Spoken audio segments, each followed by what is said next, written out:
Good morning. It's Friday, February 3rd, 2023. Welcome to a new edition of Lexington Water Cooler News. My name is Rock Daniels. I'm a realtor of 20 years and the owner of Rock Daniels Construction Company, and I'm bringing you the latest news, weather, and sports free all day, every day. So let's jump right in. In the weather today, you better grab that jacket, a hat, and some gloves because it's going to be cold and windy today with a high of 28 and a low of 17. Sun's going to rise at 7:40 this morning and set at 6:03. Yesterday, the Dow Jones went down 39 points while the NASDAQ went up 384 points. The 30-year fixed mortgages are averaging at 5.99%, while the 10-year treasury bill is hovering right at 3.3875. Now, every year on Groundhog Day, Punxsutawney Phil comes out of his burrow in Pennsylvania, and if he sees his shadow, it's said to indicate 6 more weeks of winter. This year, Phil did see his shadow, and thousands of people gathered in the small town of Punxsutawney, Pennsylvania, to witness this event. This is a yearly tradition celebrated in the town. Despite having one of the mildest winters so far, Phil's prediction suggests that there's more cold weather to come. So a group of citizens and high-ranking officials from Lexington came together Thursday to find solutions to improve safety in Fayette County schools. According to the latest data from Kentucky School Report Card 2021-2022, there is a significant number of incidents involving violence, weapons, and drugs in Fayette County Public Schools. The report showed 171 assaults, 14 weapons found on campus, 320 drug-related events. Additionally, there were 976 cases of harassment, including bullying. Sadly, in October 2022, a 15-year-old student was taken into custody after bringing a loaded firearm into Henry Clay High School, despite the presence of a metal detector. Fortunately, no one was hurt. The Downtown Lexington Partnership, a group focused on promoting and attracting more people and businesses into downtown Lexington, will soon have a new head. My friend, Alan McDaniel, a local from Central Kentucky who went to the University of Kentucky and has a master's degree in public administration from Morehead State University, will begin his role on Monday. McDaniel, with a decade of experience in nonprofits and fundraising, was selected over 100 applicants for the position of president and CEO. Congratulations, Alan.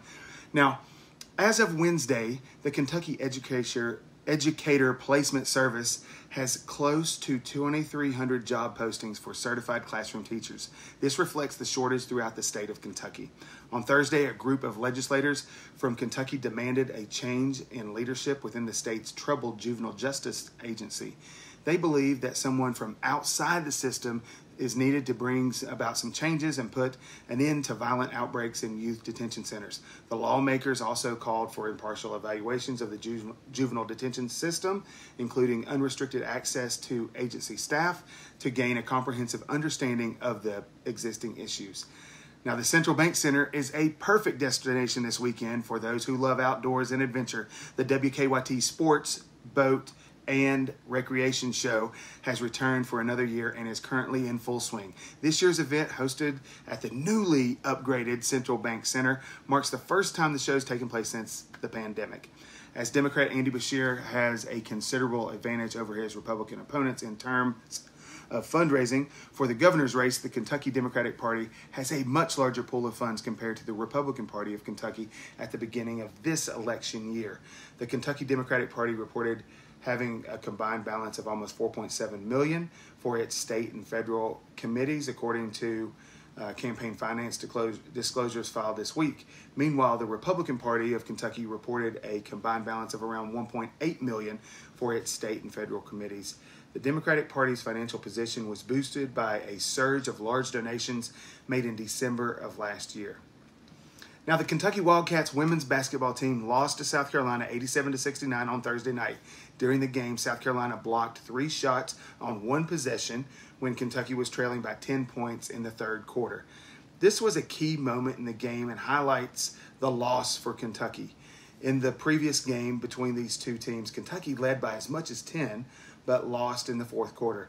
Despite having the ability to win in the past by using their three-point shooting, they failed to do so in Thursday's game, making only 6 out of 17 shots from long range. Additionally, their overall shooting performance was poor, making only 19 out of 63 shots from the field. The defending national champions blocked 14 shots in the game.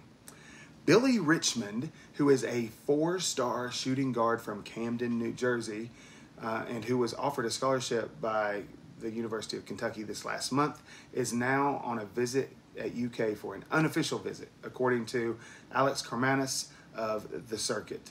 Well, that does it today for Lexington Water Cooler News. Just remember that Monday you can fall apart, Tuesday, Wednesday break my heart, Thursday doesn't even start, it's Friday, I'm in love. Join us again tomorrow for all the latest news, weather, and sports, free of charge, sponsored by me, Rock Daniels of Rock Daniels Construction Company. Have a great day.